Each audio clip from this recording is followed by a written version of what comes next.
Nama Davina Karamoy sedang ramai dibicarakan karena perannya sebagai Rani dalam film Ipar Adalah Maut. Akting Davina yang digambarkan sebagai pelakor dalam rumah tangga kakaknya sukses mengaduk-aduk emosi penonton.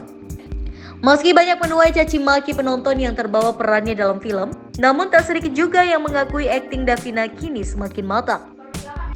Diketahui film Ipar Adalah Maut berhasil menembus 1 juta penonton setelah 5 hari tayang di bioskop sejak 13 Juni 2024. Lantas siapa sosok Davina Karamoy sebenarnya?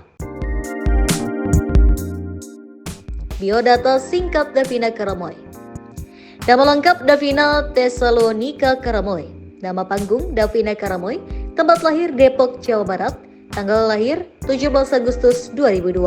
Umur 21 tahun. Agama Islam. Pekerjaan aktris model. Tahun aktif 2008. Nama akun Instagram @davina_karamoy.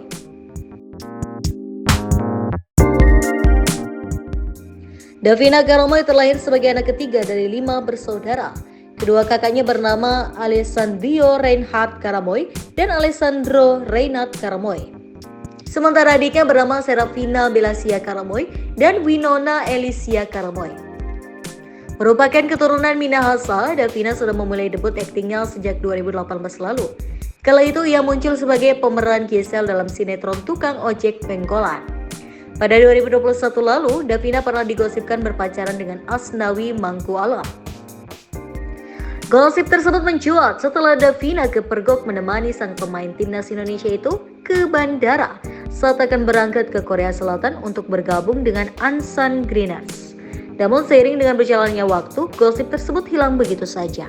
Davina Karamoy, aktris muda Indonesia, mantap memeluk agama Islam saat usianya masih 17 tahun. Davina pertama kali belajar salat saat masih remaja dan beragama Kristen. Ibu Davina yang telah beragama Islam membimbingnya mempelajari Islam. Diawali dengan menghafal surat-surat pendek Al-Quran seperti Al-Ikhlas, An-Nas, dan Al-Falaq. Davina merasakan doanya lebih cepat terkabul setelah rajin salat. Di usia 17 tahun, Davina mengalami sakit parah dengan demam tinggi. Di tengah sakitnya, sang ibu membacakannya surat Al-Isra ayat 44 hingga 46. Tak lama setelah itu, Davina merasakan sakitnya mereda dan sembuh. Pengalaman ini menjadi titik balik yang membawanya mantap memeluk Islam.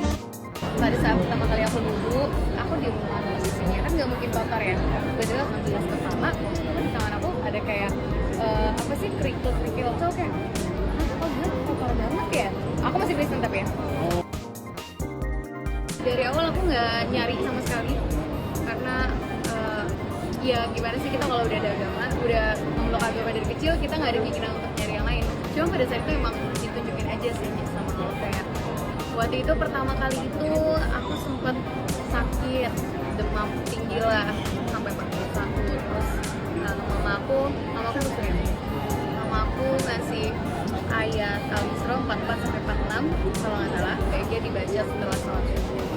Dan aku kan waktu itu ya masih Kristen, aku baca Latinnya aja kayak ya udah mama aku nyuruh kan ngomong kayak nggak mau, dan itu emang posisinya aku nggak bisa makan, nggak bisa apa. Setelah aku baca itu gak lama, nggak ada 5 menit aku tuh langsung sehat, dan disitu pertama kalinya aku kayak kok manjur ya gitu bahasanya.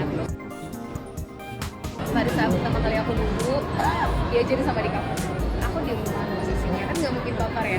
Betul pas aku duduk sama gelas kepala, di tangan aku bener-bener ini real ada kayak apa sih kerikil kayak tanah gitu tuh kayak oh gila kotor banget ya. Tapi aku nggak ngomong siapa-siapa, itu cuma dalam hati aku doang. Aku masih Kristen tapi ya. Terus akhirnya di situ mulai belajar nanya mama, cuma nanya sih nggak kayak nyampe nyari kajian aku nggak, udah mulai sedikit tergerak lah hatinya. Terus akhirnya pada saat itu aku mencoba untuk belajar sholat. Terus kata mamaku hafalinnya dua pendek dulu kayak Al-Quran, Al-Falaq, An-Nas. Terus aku ngafalin 3 surat itu sama Al-Fatihah pastinya. Itu tuh aku minta doa. Itu awal aku karir ya karena aku dan benar-benar langsung terjawab dalam seminggu. Aku syuting 2 iklan yang kayak gitu-gitu, dan itu kayak oh di sini gue doanya menjaga banget ya. Lama-lama ya nyari tahu mulai sholat tapi masih Kristen dan ngerasa hati lebih tenang dan yang lain ya. Itu sih aku mikirnya ya namanya hidayah mungkin ya.